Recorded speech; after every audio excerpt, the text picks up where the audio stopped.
సుమన్ టీవీలో మీ personal and business promotions కోసం కింది నెంబర్కి కాంటాక్ట్ చేయండి. అమ్మయ్య దొరికేశాడు. శ్రీవారి సన్నిధిలో కిడ్నాప్ అయ్యాడు. చివరికి ఆ శ్రీవారి దయతోనే తల్లి ఒడికి చేరాడు. తిరుపతిలో కిడ్నాప్ అయిన బాలుని పోలీసులు రక్షించారు. 3 గంటల్లోనే కేసును ఛేదించి ఆ తల్లిదండ్రుల కన్నీటిని తుడిచారు. ఇంతకీ బాలుని కిడ్నాప్ చేసింది ఎవరు? కిడ్నాప్ ఎలా జరిగింది? పోలీసులు కేసు ఎలా ఛేదించారో మీరే చూడండి.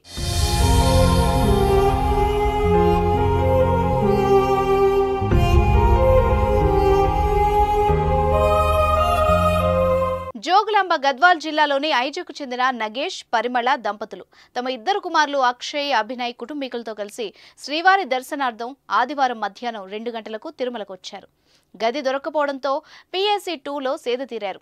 ఆ సమయంలో తూర్పుగోదావరి జిల్లా రాజానగరానికి చెందిన ఇజ్జాడ దేవి తన దగ్గర ఉన్న మొబైల్ ఫోన్తో అభినయ్ను ఆడిస్తూ అక్కడి నుంచి తీసుకెళ్లిపోయింది. బిడ్డ కనిపించకపోవడంతో తల్లిదండ్రులు కంగారు పడి చుట్టూ వెతికారు. ఎక్కడా ఆచూకీ లభించకపోవడంతో పోలీసుల్ని ఆశ్రయించారు.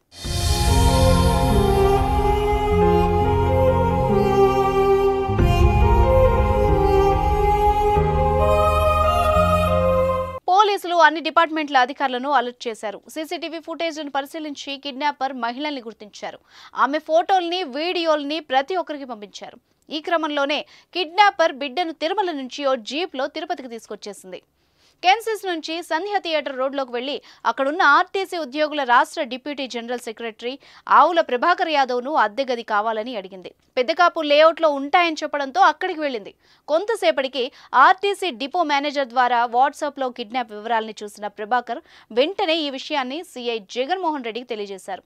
వెంటనే depot manager east, Tirumala 2 town పోలీసులతో కలిసి పెద్దకాపు లేఅవుట్లోని లాడ్జిలో గాలించి నిందితురాలిని, బిడ్డను గుర్తించారు. రాత్రి సుమారు 8 గంటలకు ఆమెను అదుపులోకి తీసుకున్నారు. బిడ్డను తల్లిదండ్రులకు ఎస్పీ అప్పగించారు. 3 గంటల్లోనే కిడ్నాప్కి గురైన అభినయ్ను తల్లి ఒడికి చేర్చారు. ఈరోజు ఒక 10 మంది ఫ్యామిలీ మెంబర్స్ తిరుమలకి దర్శనం కోసం వచ్చారు. వాళ్ళు స్వామివారి దర్శనం చేసుకొని మాధవనం సిలో రెస్ట్ తీసుకుంటున్నప్పుడు అరౌండ్ 3 o'clockకి బాబు ఇంకా ఇంట్లో ఉన్న లేడీస్ ఇక్కడ రెస్ట్ తీసుకుంటున్నారు. జెంట్స్ వెళ్ళి రూమ్స్ రిజిస్టర్ చేయడానికి వెళ్ళినప్పుడు అందరు నిద్రపోయారు. సో 3:30 ప్రాంతానికి అక్యూజ్డ్ వచ్చేసి బాబుకి ఒక సెల్ ఫోన్ చూపించి బాబు అటెన్షన్ డ్రా. ఇమీడియట్గా మేము FIR రిజిస్టర్ చేసి టీమ్స్ పెట్టడం జరిగింది. సో మా ఆ ప్రయత్నంలో CCTV కెమెరాస్ చెక్ చేసి అదర్ డిపార్ట్మెంట్స్ హెల్ప్ తీసుకొని టీటీడీ హెల్ప్, RTC హెల్ప్, మన మీడియా హెల్ప్ తీసుకొని మన ఇక్కడ పెద్దకాపు లేఅవుట్ లాడ్జ్లో బాబుతో అక్యూజ్ దొరకడం జరిగింది. సో ఇమీడియట్గా బాబుని విడేయడం జరిగింది. బాలుని మరో వ్యక్తికి అప్పగించడానికి ఫోన్ ద్వారా కిడ్నాపర్ ప్రయత్నించింది. అతను రావడం ఆలస్యం కావడంతోనే లాడ్జ్లో ఉండి పోలీసులకు చిక్కింది. కిడ్నాపర్ మాటలు విని పోలీసులు ఆశ్చర్యపోయారు. తనకు ఆడబిడ్డ ఉందని, మగబిడ్డను పెంచుకోవాలనే తిరుమల నుంచి ఆ బాలుని ఎత్తుకొచ్చేసినట్టు నిందితురాలు ఇజ్జాడదేవి వెల్లడించింది. సాటి మహిళ అయ్యుండి మరో మహిళకు అన్యాయం చేయాలని చూసింది.